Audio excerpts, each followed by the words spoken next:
আসসালামু আলাইকুম ফ্রেন্ডস, বারিক হোমিও ফার্মেসির পক্ষ থেকে জানাই আপনাদের আন্তরিক শুভেচ্ছা ও ভালোবাসা।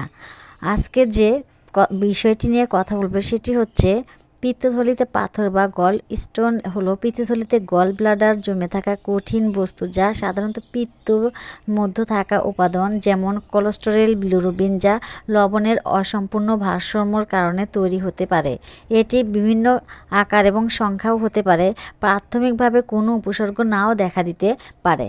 আসুন জেনে নেই পিত্তথলি পাথরের কারণ। অতিরিক্ত কোলেস্টেরল।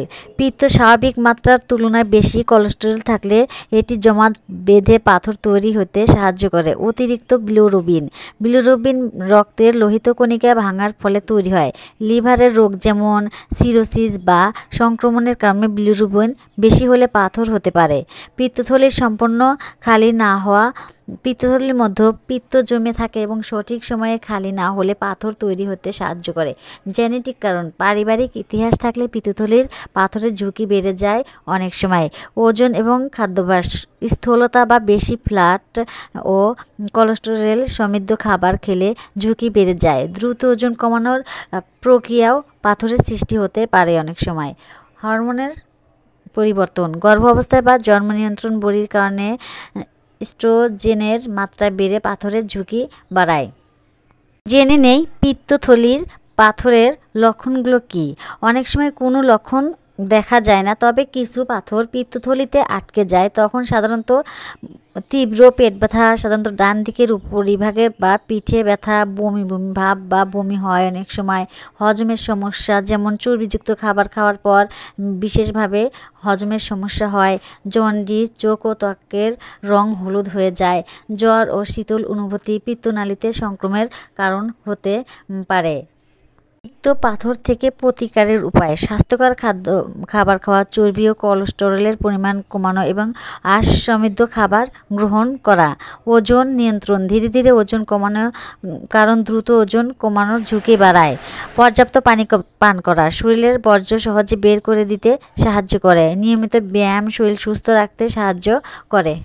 পিত্তথলির পাথরের চিকিৎসার হোমিওপ্যাথিক একটি বিকল্প পদ্ধতি হতে পারে। এটি রোগীর উপসর্গ এবং শারীরিক অবস্থার উপর ভিত্তি করে ব্যক্তিগতভাবে ওষুধ নির্বাচন করা হয়। আসুন কিছু ওষুধ সম্পর্কে জেনে নেই। Calcarea fluorica.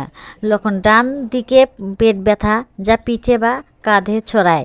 এটি পিত্তনালীর সমস্যা দূর করে এবং পিত্ত প্রবাহ উন্নত করতে সাহায্য করে। লাইকোপোডিয়াম। লক্ষণ। ডান দিকের পেটের ফুলে যাওয়া, গ্যাসের সমস্যা, ডান দিকে ব্যথা। এটি পিত্তথলির কোলেস্টেরলের পাথর ভাঙতে সাহায্য করে। Calcarea carbonicum. লক্ষণ। স্থূলতা, দুর্বল হজম, চর্বিযুক্ত খাবার সহ্য করতে না পারা। এটি মোটা বলি জম উন্নত করে এবং সাহায্য করে এবং পাথরের গঠন প্রতিরোধ করতে সাহায্য করে। নাক্স ভূমিকা। লক্ষণ। অতিরিক্ত মশলাযুক্ত খাবার খাওয়ার পর হজমের সমস্যা, গ্যাস এবং পেটে অস্বস্তি। এটি হজম শক্তি উন্নত করতে সাহায্য করে এবং পিত্তনালীর কার্যকারিতা ঠিক রাখে। আপনার যদি পাথরের আকার অনেক বড় হয় তাহলে গুরুতর উপসর্গ এবং যেমন তীব্র ব্যথা, জন্ডিস, জ্বর দেখা দেয়, তবে সার্জারির প্রয়োজন হতে পারে। হোমিও চিকিৎসা শুরু করার আগে অভিজ্ঞ হোমিওপ্যাথিক বিশেষজ্ঞের পরামর্শ নেওয়া অত্যন্ত জরুরি। সঠিক চিকিৎসা না হলে পিত্তথলির পাথর জটিলতা সৃষ্টি করতে পারে। এরকম উপসর্গ দেখা দিলে দ্রুত চিকিৎসকের সঙ্গে যোগাযোগ করুন। আজকে এ পর্যন্ত। আবার দেখা হবে অন্য কোনো নতুন রোগ ও উপসর্গ নিয়ে। আল্লাহ হাফেজ। ভিডিওটি ভালো লাগলে লাইক, কমেন্ট এবং শেয়ার করবেন।